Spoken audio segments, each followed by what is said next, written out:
Alam nyo guys, ang pangit, ang pinakamatatag na tao sa buong mundo.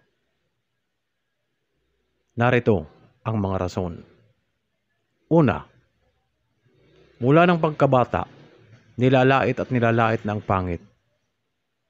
Pero nakakayanan niya ito. Pangalawa, pag naniligaw ang isang pangit, for how many times siyang nababastid? 10 times, 20 times, pero okay lang ito sa kanya. Hindi ito kaya ng isang gwapo. At pangatlo, pag nananalamin ng isang pangit, araw-araw din siya nakakita ng maligno.